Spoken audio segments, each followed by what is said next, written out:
So, I love Nintendo. Nintendo has always been a secret little love child of mine, if you will. Now, the thing about Nintendo is that they are very easily a slightly out of touch with the modern gaming industry. And I don't mean that as a bad thing. I mean, they're just on their own path and they just do whatever the fuck they want whenever the fuck they want it. They want to. So, while we have platinum trophies and Xbox has achievements, they have nothing. Not even a badge or anything of the sorts. Which, granted, they don't have to. I mean, if they're on their own path, let them be on their own path. That's fine. However, it makes it really hard to talk about my love project, my love for them, on this show when they don't have anything to compare. I mean, don't get me wrong, I don't own an Xbox, so I can't talk about achievement hunters. And plus, the whole gamer score thing doesn't feel as good. As a platinum trophy or whatever, but Nintendo doesn't even have that, so there's nothing to talk about there. Then, A Hat in Time was released a while ago. Rewinding back to December of 2018, that month sounds familiar, it's because you probably heard me talking about it before in previous House of Hunt videos. Well, I was trying to get as many platinum trophies as quickly as possible, so I started playing a bunch of smaller indie games. This was one such game. I heard that it was good because I am a completionist fan, so I was like, alright, he said it was a really good game that he really loved. I looked it up, there was a platinum trophy for it, and I was like, you know what? Let's play this. It's a short little ditty, and it'll be a blast of a game to play. I did not realize how much of a, nostalgic trip this was gonna be, even after I had never played the game before. So playing it felt good. It felt like I was playing Mario 64 on the DS, which is how I played that game the first time.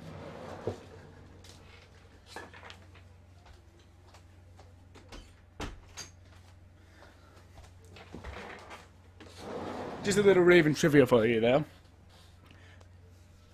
So, I absolutely love what they've done. What they've done here. Now, this game wears its influences on its sleeves or on its hat brim. If I want to make the pun. I'm making the pun. And I absolutely love it. It's one of the games that it is definitely something that the indie scene, they're going to know about it. And they're going to know about it hardcore. We don't know about it. Most of the mainstream audience doesn't know about it. People who love video games know about it, but that's about it.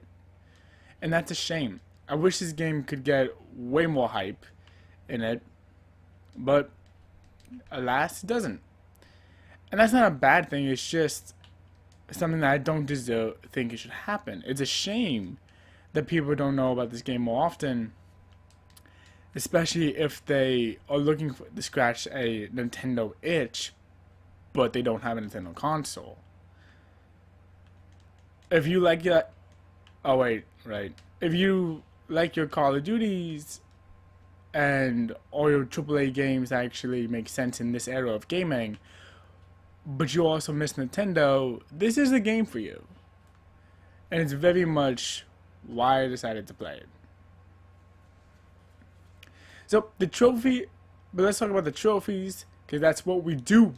We talk about trophies on this show, so let's get to the trophying.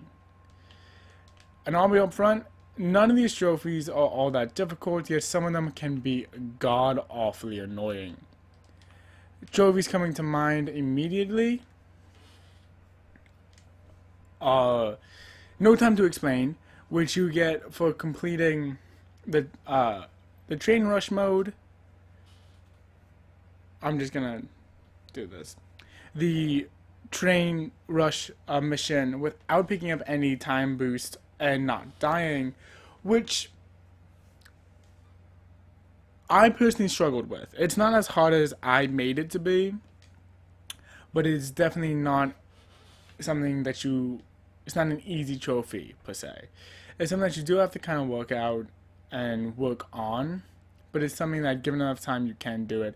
What I would recommend is I'd play through it once, taking your time and picking up as many time boosts as you can to kind of to get a feel of where they are and how the level plays. From there, I would then play it a second time without grabbing any of it, knowing full well what's going on ahead of you and where all the timepieces are. I know a big trap that I fell into a couple of times is that as soon as you start the level, there is a time boost as soon as you run out of the door, which automatically knocks you out of the trophy, which is a shame. Which is a shame.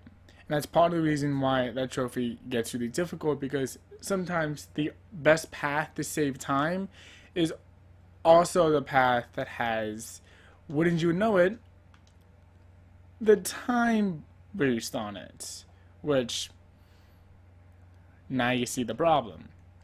Another trophy that you might get stuck up on is the Perfect Parade trophy. This trophy you get for not falling into the parade on the Big Parade mission, if that makes sense. Also in the Fight of the Feathers chapter. First off, I struggled with this one because I loved the music of this level, and I would get really into the music and be like, oh, music time, let's party. Which, hey, not wrong, but also really bad when you're being chased by a whole band of people who push you really far away, and then you end up losing. You end up losing and falling into the parade below, which is a shame. So, not counting that, are there any other trophies? We've talked about 2 of them. Yes, there are more trophies, and all of them suck equally. There's a trophy called, personally, I prefer the air, which you get for air diving 5 different enemies without touching the ground. This one's going to be pretty simple. Go to the Alpine skyline, going towards the lava cake, it's called. I believe the actual call is like Ember Base or something like that. Don't entirely remember. We're going to there and choosing to do going to the left side of a fork in the road where you see all these spiders. Jump on the first 2 spiders first, get out of, and then do a jump like that, and double jump again. It would land you up to jumping on the other 3 spiders going to the right.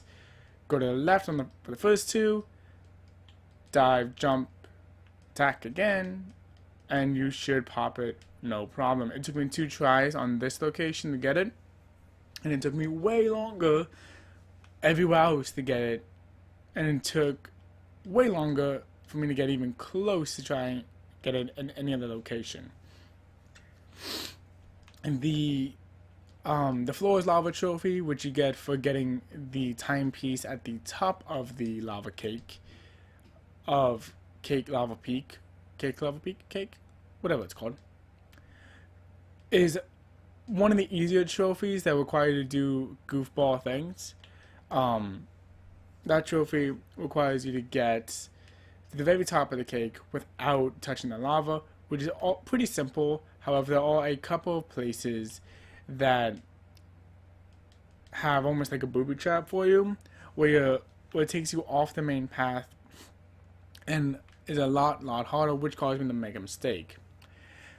What I recommend for you doing on this one is skip all of the ice jump things that cause you to go to a completely different location, because those force you into different areas of the map, which aren't required to do for the trophy. Also, at the very end, you see the side road that gets offered, and it kind of looks like the timepiece is behind the gate. The timepiece is not behind the gate, it's in front of the gate. It just looks like it's behind the gate. That was a big problem for me, as I ended up going to the right side of the timepiece, and I ended up falling and losing all my progress. I had to do it again, and on my second try, I captured no problem.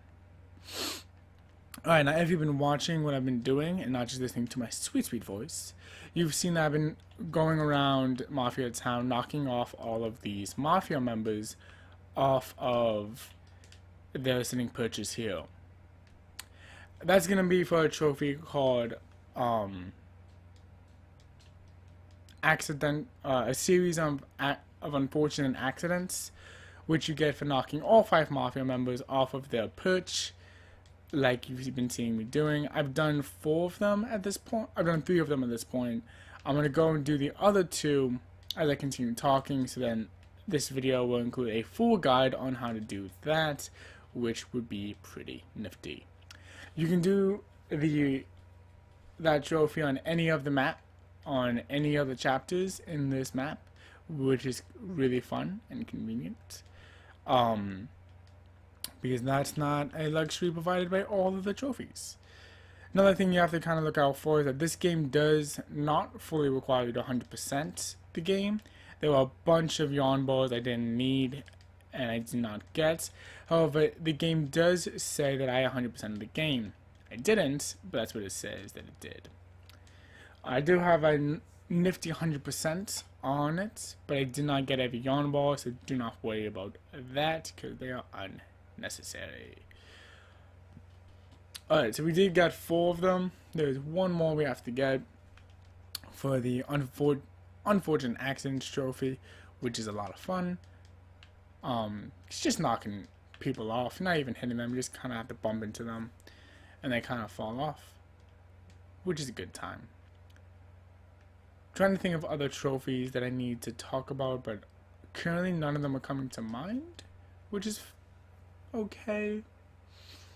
But the game is a lot of fun and something that I absolutely fell in love with the music of this game, to the point where I now have 4 of the tracks from this game on my iPod and in my rotation. I personally love the Perfect Parade song, which is why I had to put the headphones in, so I could stop hearing it and actually just get the job done. And I personally love the Contract is Expired song, which is just mental. Alright, so this is the 5th guy over here. Push him off. Boom. And obviously I already have the trophy, otherwise I wouldn't be talking about this game. But that's where the trophy would pop, and I'd have a nice day. Alright, so all of that gets put to the side. This is how you make stuff, because running is just a lot of fun. You don't need to get all of the customization options, which is another good thing. Like I said, you don't have to 100% it, but the game will say that you did.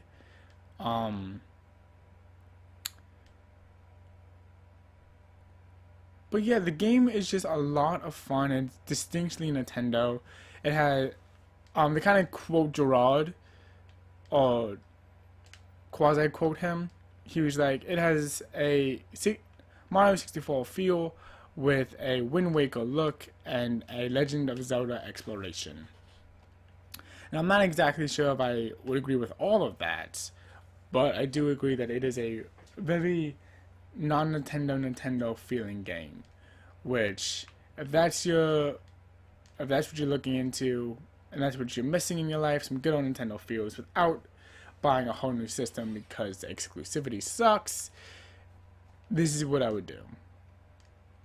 I do want to talk about the ending really quick, because this was a very quick game, so I got to the ending very quickly, and because I did it in the span of time I was trying to just get platinum trophies as quickly as possible, I do want to talk about the ending really quick. So here's a quick spoiler warning. because it is a game I highly recommend you play and just enjoy. This is your one and only spoiler warning. Okay, I've done enough spoilers, so if you're still here, get out. When you complete all of the, when you get all of the time pieces, all the hourglass looking things that I grabbed earlier, you then get the good ending. Because I did this all in one playthrough, not wanting to kind of like stop and rewind and go back again. Also because it gives you ample time to like get everything before you do the finale. I didn't see why I would do it any other way. The finale is actually really touching and really sweet. You end up having all of the enemies that you fought, all of the main characters that you faced off against, holding onto your ship as you get ready to fly away. And they're like, please don't leave. We had a lot of fun. Please stay with us. And it's just surprisingly emotional moments. I was like, oh, you know, when I say emotional, I don't mean like, oh, we're crying now. But I do mean it's like, oh, that's really sweet and cute. And I only really spent like 10 hours with you guys. And yet, this is really sweet and cute. I like this. And to the point where even Hat Girl is like wiping away tears, like, I'm not gonna cry. When leaving the game. And it's kind of interesting, right? Like, because the story for lack of thereof, there really isn't one for the most part of the game. Until like a villain is kind of like chosen. And up to that point, you're kind of just going through a series of misadventures, like como Alice in Wonderland. Without there being a real main antagonist. Until there is, and the way that an antagonist kind of is done is you have to kind of start wondering, am I the selfish one? Am I the bad guy in this game? And it's definitely something that I really enjoyed when given the option of, hey, are you the bad guy? It's kind of up to you. And then we see on the end that even if you were feeling that you were the bad guy, the game does offer you a chance to be like, no, it's fine. You're not the bad guy. You just have your own reason for stuff. And all in all, it kind of makes sense why you wouldn't want to do a thing. But like I said, that's all more story stuff that I don't want to spoil. Youngtown is in it. He's apparently a British YouTuber who got a lot of love from both Rapid Luigi and Gerard the Completionist when they were talking about it. So I do want to recognize YouTube talent for YouTube talent being in the games. Which that could have been a fun title for this video. The one with the YouTube talent on board. Which, I don't know. Maybe I'll go back. But, that's not what I'll remember this one for. I remember this one for the Nintendo feel. And for this video. So, yeah. All in all, that's everything I have to talk about on this game. I highly recommend you pick it up. I got it for like $30. Super cheap. So, I had a blast of a time playing with it. The music's bloody awesome. There's YouTube people in it, and it's something that, you know, Nintendo's never gonna let you play and get a platinum trophy for, because Nintendo. I mean, prove me wrong, Nintendo. Come up with like a badge system or something, and I will play your stuff. But yeah, but this is as Nintendo as this show is ever gonna get at this current time. And thank you guys for watching. I will see you guys in my next video. Bye-bye. Wait. Oh, I forgot a big thing. Gotta show you guys that platinum trophy. Because that's all you guys care about, right? That platinum. Alright, so let's see what it looks like. And here is the platinum trophy for the game. I don't get the design itself. It looks like it kind of represents a bunch of different things. But I can't say for certain. So the design's a little weird, and I'll give it that. But all in all, I really enjoyed this game. I really enjoyed the trophy. I think that you should play it and platinum it already. And while it's not all that hard, it is way more rare, and something that I think that if you be like, hey, do you have the platinum for A Hat in Time, it could start a really good conversation. So, all in all, I have to give this game a rating of be proud of it. But that's all the time I have for this video. I've talked to you about 20 minutes about Nintendo and A Hat in Time, which, oh, I love. But I will see you guys in my next video. Bye.